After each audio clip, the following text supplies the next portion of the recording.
अस्सलाम वालेकुम जी, welcome back another video. तो मैं ਤੁਹਾਡਾ ਆਪਣਾ ਦੋਸਤ ਡਾਕਟਰ ਅਬਜ਼ਾ ਆ ਚੁੱਕਿਆ ਇੱਕ ਨਈ ਵੀਡੀਓ ਦੇ ਨਾਲ। ਜਿਵੇਂ ਕਿ ਤੁਹਾਨੂੰ ਸਾਰਿਆਂ ਨੂੰ ਪਤਾ ਮੇਰੇ ਵੀਰ ਕੁਰਬਾਨੀ ਆ ਚੁੱਕੀ ਹੈ ਨਜ਼ਦੀਕ ਤੇ ਅਸਾਂ ਕੁਝ ਕੀਤੇ ਸੀ ਬੱਚੇ ਤਿਆਰ ਤੇ ਮੈਂ ਕਿਹਾ ਯਾਰ ਆਪਣੇ ਸਾਰੇ ਦੋਸਤਾਂ ਨੂੰ ਸ਼ੌਂਕ ਕਰਾ ਦਈਏ। ਅੱਜ ਸਾਡਾ ਪਹਿਲਾ ਵਲੌਗ ਆ ਪੰਜਾਬੀ ਵਿੱਚ। ਸਾਰੇ ਪੰਜਾਬੀ ਭਾਈ ਲਾइक शेयर सब्सक्राइब कर ਦਿਓ। जितने भाई ਨੂੰ डेयरी फार्मिंग पसंद है एक दफ़ा ना अपने दूसरे दोस्तों नाल व्लॉग ज़रूर शेयर करो। माशाल्लाह ये देखो कितने खूबसूरत बच्चे तैयार किए हैं। ये बच्चे सासा लाया सीगे उस टाइम तकरीबन 1.5 मन के सीगे सारे बच्चे ਜਿਹੜੇ छोटे खलोते साई वाले सारे छोटे। ठीक है जी, इन्हों असी 4 महीने सॉरी साल कह दिता 4 महीने पालिया तो हुण माशाल्लाह तुसी रिजल्ट देखो।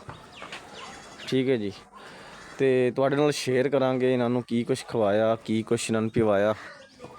बाकी जो है ना जो वीर मेरे आते हैं सारे भाई एक दफा ना वीडियो नू लाइक कर दिता करो। ठीक है जी, तो तुहाडे लाइक करने नाल होर कुछ नहीं होंदा, सानू हिम्मत मिल जाती है, फिर दिल करता है कि वीडियो बनाइए। ठीक है जी, तो ये बच्चा है साड़ी होम ब्रीड। ठीक है जी, साडा की कहते हो कि असी रखिया सी गाई कराउण लई, लेकिन इंशाल्लाह इत्ते बेच देंगे। माशाल्लाह बहुत खूबसूरत बच्चा है, कद काठ उहदा वेखो। तो अगर अस साल और रख लीए ना तो ये तकरीबन 16 लाख का विक जाना, लेकिन ना असी इतना ज़्यादा पैसा एक ज़्यादा इकट्ठा नहीं खड़ा कर सकते। बाकी गल करते हैं कि इस टाइम तुसी वेख रहे हो कि थल्ले उन्हां दी बैडिंग देख लो, कितना साफ सुथरा माहौल दिता होया।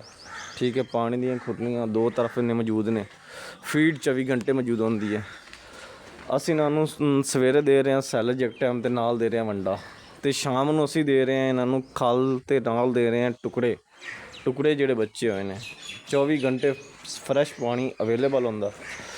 ठीक है जी, जेड़े भरा इस दी बई फीड फार्मूलेशन किसी की फीड फार्मूलेशन यूज़ की तो माशाल्लाह तुहाडे सामने ही है, तुहाडे सामने वीडियो चल रही है। बई इतना अच्छा रिजल्ट है 4 महीने दे विच, ते इतना अच्छा रिजल्ट लैण लई की फीड दी है, की सारी चीज़ां दित्तियां।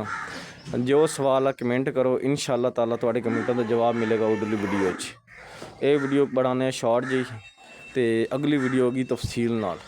ठीक है जी, जे मैनू कम अज़ कम 10-15 कमेंट आए तो, नहीं तो इस टॉपिक पर वीडियो नहीं बनानी, आप डेली का व्लॉग बना के ना अपलोड कर देना। ठीक है जी, आज की वीडियो करते हैं ख़त्म। वीडियो हो गई है जी 3 मिनट की, तो ज़्यादा से ज़्यादा वीडियो शेयर करो। जज़ाकल्लाह जी।